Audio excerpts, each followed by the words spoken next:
tens of thousands of people on the streets of London today, outside the BBC. Before we even began, the place was packed. They've seen 1.1 million Palestinians in Gaza being told to flee from their homes. We are going to march to Downing Street.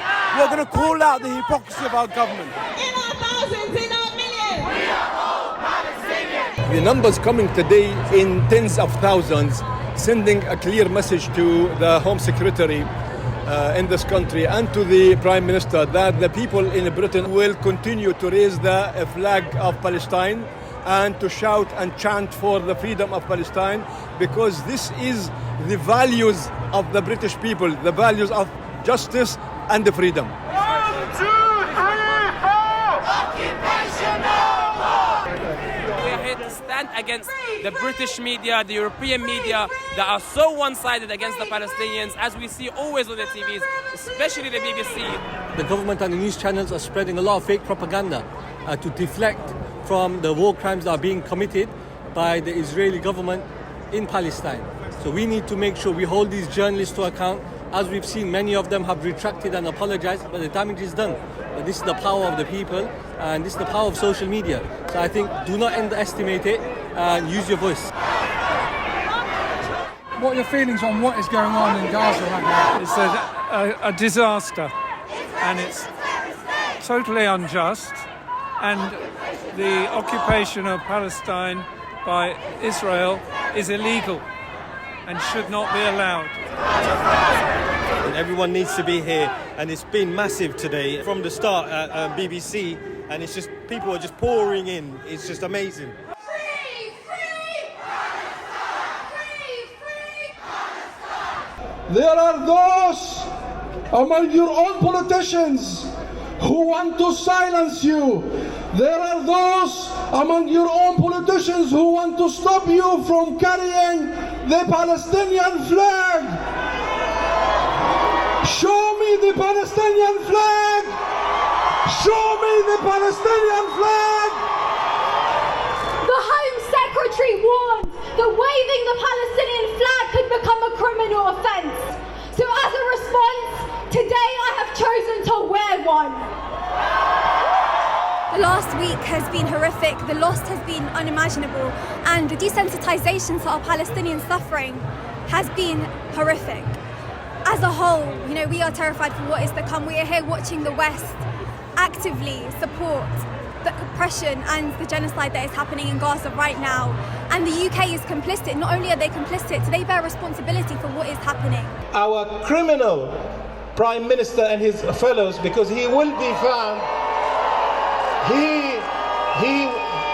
there are cases already being prepared to say you agreeing to Israel committing war crimes means you are guilty as well. We are here today again to stand with the Palestinian people in what is an absolutely atrocious attack by Israel against 2.3 million people in Gaza, who are overwhelmingly, over 90%, would be civilian. The Israeli government has decided to sponsor its own humanitarian crisis.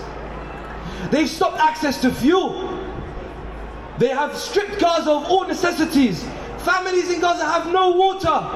As we wave the Palestinian flag, let's hear it from the people of the West Bank, from the people of Gaza, from the people of the refugee camps, and say very bluntly to our political leaders in this country, do not condone war crimes, do not condone the starvation and the denial of medicine to desperate people in Gaza or anywhere else. If you believe in international law, you believe in human rights, then you must condemn what is happening now in Gaza by the Israeli army. Free, free! Free, free! Well, it has been absolutely incredible that we've got about something like 150,000 people turn out, and they've come from right across the society, the British communities and societies. We've got Muslims, non-Muslims, we've got black, white, we've got Jewish community as well here. In the 75 years of the occupation of Palestine, if we don't show up here, I don't even know what we're going to be using our voice for. We have to show up to show Palestine our support, and this is when it matters the most. Those people that came out today, they work in certain jobs, they've got certain careers. You have to be very, very courageous to stand up for the people of Palestine right now. But we have to continue being courageous when these children, the women and elderly are being killed. right in front of our eyes. The least we can do is show courage and strength to be here. We abhor the targeting and killing of civilians and condemn it no matter who undertakes it. Our message is to the UK government. You cannot say that you stand for principles of right and the implementation of international law if you do not apply that consistently, and you cannot stand by and not only endorse but encourage Israel's instruction to over 1 million people in Gaza to face a choice between being ethnically cleansed, leaving their homes and maybe never able to return, or to face mass slaughter. So as we go back to our homes and prepare to march again, let us commit to stand with them, shoulder to shoulder, until all of the violence is ended, until the sun rises over a free Palestine. Free, free! Free, free! Free, free! Free, free! Thank you, friends.